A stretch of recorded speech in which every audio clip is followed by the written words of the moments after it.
69 billion ringgit allocated for development expenditure in budget 2021.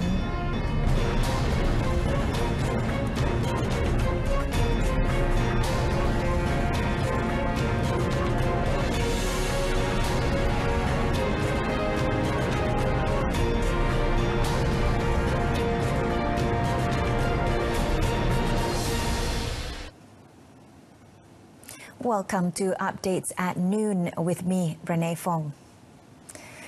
The government has allocated 69 billion ringgit for development expenditure in budget 2021, out of which 45% are for continuation of projects and 55% for new projects. In a statement, Minister in the Prime Minister's Department, Datuk Sri Mustafa Mohamad, said this mitigates the impact of COVID-19 on the country's economy. Explaining further, Datuk Sri Mustafa said the government has no issue to continue carrying out 3,834 projects. However, he said early and meticulous planning is very important to ensure that 2,558 new projects can be carried out smoothly next year. Datuk Sri Mustafa also said all ministries have been instructed to present their development projects implementation planning for 2021 to the Office of the Chief Secretary to the Government by 31st December 2020. He said the planning included the expected date to call for project tenders and the start of initial works, adding that the ministries were also required to identify the problems that might arose. He added that public sector spending is critical during this period when the private sector, especially small and medium enterprises, are facing challenges to stimulate and revive the economy. Bank Negara Malaysia, BNM, has elaborated on the new and enhanced financing facilities for small and medium enterprises, SMEs, namely the Targeted Relief and Recovery Facility, TRRF, and the Micro Enterprises Facility, MEF, as announced in Budget 2021. In a statement released, the Central Bank said under the TRRF, eligible SMEs which have been adversely affected by COVID-19 can obtain financing for working capital purposes of up to 500,000 ringgit for a tenure of up to 7 years, including a repayment moratorium of at least 6 months. Elaborating further, BNM said the facility is offered at a rate of up to 3.5% per annum and is available through 21 participating financial institutions, PFIS, with guarantee coverage by Credit Guarantee Corporation, CGC, or Syarikat Jaminan Pembiayaan Perniagaan, SJPP. The 2 billion ringgit facility aimed at assisting SMEs in the services sector is available until 31st December 2021 or until it's fully utilized, whichever comes earlier. On the MEF, BNM said it has been enhanced to improve access to credit for micro enterprises to include self-employed individuals, gig workers on digital platforms, and participants of the IT card program, a social financing program that supports micro entrepreneurs from the B40 segment. The central bank also said that the MEF has been increased from 300 million ringgit to 410 million ringgit with an available balance of 200 million ringgit.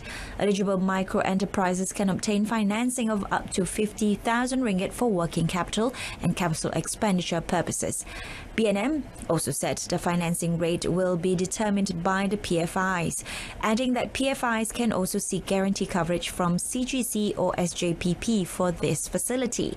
Interested SMEs can apply for the TRRF directly from PFIS, which comprise commercial banks, Islamic banks, and development financial institutions regulated by BNM via their websites or by visiting the PFIS's branches. For the MEF, interested micro enterprises can apply directly to PFIS under the Scheme Pembiayaan Mikro. Tourism, Arts and Culture Minister Datuk Sri Nancy Shukri hopes more write-ups and books published on arts, culture, heritage and tourism will be translated into foreign languages. She said this would help captivate the interests of international communities to recognise the cultural pluralism and tourist destinations in Malaysia. Datuk Sri Nancy said the move can also attract the interest of book lovers or literary tourists to travel to the fascinating places in the country. She said this in a statement yesterday in conjunction with the 2020 National Library PNM Book Awards on Monday. The minister also said the ceremony held online via the PNM Facebook page was the best platform to showcase quality books in the local list of publications as well as elevate Malaysia's best works globally. She said the awards were also to appreciate the contribution of the book industry players to the development of national books, as well as to enhancing knowledge and the culture of reading among Malaysians. The awards are also to encourage the submission of books to PNM as national heritage treasures and catalyst, as well as to support the National Creative Industry Initiative in line with Kuala Lumpur as the World Book Capital 2020. Based on statistics, the titles of the new books registered under the Deposit of Library Material Act 1986 are 18,566 last year. The award ceremony saw each of the 22 winners, comprising 11 writers and 11 publishers, taking home 3,500 cash, trophy and appreciation certificate. The books that were submitted are the first edition in 2018 and 2019 and produced by Malaysian publishers as the main criteria and in compliance with international standards. The Kedah Royal Malaysian Customs Department JKDM seized 1,224 bottles of liquor worth an estimated 654,815 ringgit, including unpaid tax at the North Port in Port Klang on 25th November. Its director Azizah Kecil said the raid was conducted by enforcement officers and the Customs Narcotics Branch at about noon after Ops Chantas, after monitoring the container for 2 weeks. Elaborating further on the matter, Aziza said the customs inspection found that the container from India was carrying 717 cartons of Imperial Blue brand liquor containing 1,224 bottles worth 248,976 ringgit with tax estimated at 405,839. She also said investigation showed that the liquor are believed to be for sale in the country in conjunction with next month's Christmas and next year's Chinese New Year celebrations. The case is being investigated under Section 135, Subsection 1, Subsection D of the Customs Act 1967, and Customs are tracking the suspects involved in the case. Meanwhile, she said Customs also detained 16 individuals and seized various types of undeclared items in Ops Chantas from 10th to 24th November.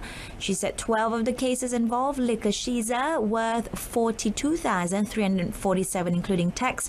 6 involved cigarette seizures worth 60,461 ringgit including tax, and 2 cases of car seizures totaling 375,760 ringgit including taxes. We begin with Malaysia's Super League updates. The Selangor Super League team will now be officially known as Selangor FC, SFC, following the privatisation of the Malaysian League in the country starting next year. Football Association of Selangor FAS in a statement said the football team is owned by the professional football entity, namely Red Giants FC Sendirian Berhad. Among the shareholders of the company are the Raja Muda of Selangor, Tengku Amir Shah Sultan Sharafuddin Idris Shah Al-Haj as a golden shareholder. Selangor State Development Corporation, PKNS, Menteri Besar Incorporated MBI and also FAS. According to FAS, the Football Association of Malaysia, FAM, has approved the privatisation of Selangor Super League team on 29th September, before the separation between FAS and Selangor FC, which took effect yesterday. Kita operasi kita masih sama, iaitu kita akan fokus kepada pasukan profesional. Penekanan juga akan diberikan terhadap kebolehan untuk menjana pendapatan untuk pasukan kita. Jadi benda tu akan berterusan lah daripada awal kita masuk 2 tahun lepas sampailah sekarang hinggalah ke beberapa tahun yang akan datang lah. So kita akan teruskan usaha mengkomersialkan, mencari sebanyak pendapatan untuk pasukan bola sepak kita lah. Jadi perancangan tu semua berterusan, and kita pun sekarang ni sedang memasuki fasa untuk membangunkan lagi beberapa fasiliti di pusat latihan FAS, pejabat untuk jurulatih fasiliti gym dan juga klinik yang baru untuk pemain dan juga untuk orang awam, dan kita lihatlah bagaimana mungkin padang tertutup juga kita akan bina. So sekarang ni kerja-kerja ni sedang berlangsung dan berjalan lah. FAS also revealed that its Secretary General Dr. Johan Kamal Hamidon has been appointed as Selangor FC Chief Executive Officer, while the head of competition unit Muhammad Izrin Nabil will take over Dr. Johan's role as new FAS Secretary General. The statement also added that Tengku Amir Shah still remains as the Selangor FC Chairman and FAS President, despite both organisations are now separated from each other. And that's it from us this afternoon. In our top story, 69 billion ringgit allocated for development expenditure in budget 2021. News at 10 comes on this evening on My Freeview's Berita RTM news channel. I'm Renee Fong. Thanks for watching and have a pleasant afternoon.